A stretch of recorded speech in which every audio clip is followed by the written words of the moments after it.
oui, pour le faire quand tu sors de la voiture.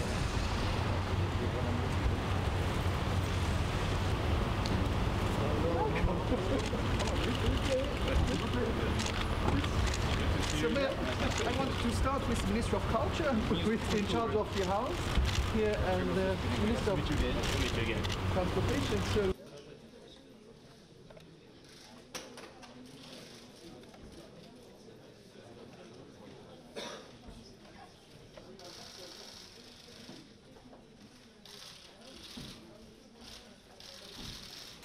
были некие упреки со стороны Соединенных Штатов Америки по поводу нарушений договора о ракетах средней и меньшей дальности. Типа русские что-то нарушают. Аналогичные упреки, по некоторым другим позициям, были у нас. Вот я просто задаюсь обычным вопросом. Что лучше? Предъявлять друг другу упреки, спорить о чем-то, дискутировать, находить какие-то развязки или просто прекратить действие договора.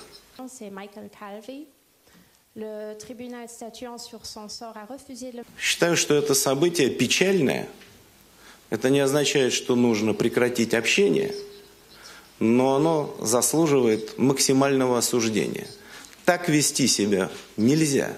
И то, что вот таким образом в результате одностороннего отказа Соединенных Штатов Америки был, по сути, дополнительным образом подорван режим международной безопасности, ни у кого сомнений вызывать не должно.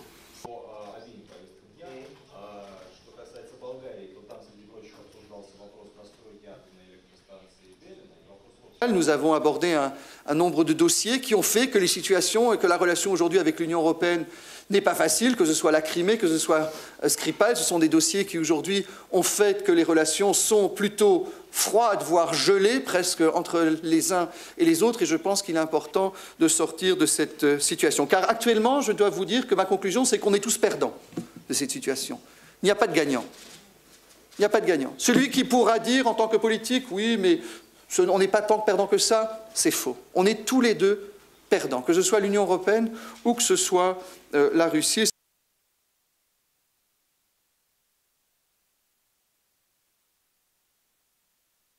De ce vécu historique, de ce lien que je fais avec cette forteresse, avec ce lien que nous avons avec la Russie, je tire deux leçons qui restent d'actualité. Premièrement, que le désarmement est l'unique voie pour maintenir la paix et partant permettre le développement économique, et deuxièmement qu'il ne peut y avoir de sécurité sur notre continent européen sans la Russie.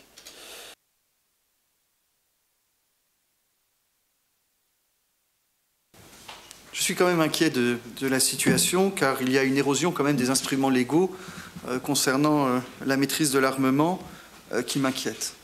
Et on ne doit pas oublier que même au pire moment de la guerre froide qu'on a connue, les États-Unis et la Russie ont toujours été prêts quand même à trouver des accords de désarmement pour stabiliser. Donc j'espère qu'on va se retrouver de nouveau dans cette situation, dans du bon sens, pour éviter une nouvelle course aux armes nucléaires qui est dans l'intérêt de personne. Этого договора, ликвидация ракет средней и меньшей дальности. Вот как вы считаете, вот эти все события... Thank you.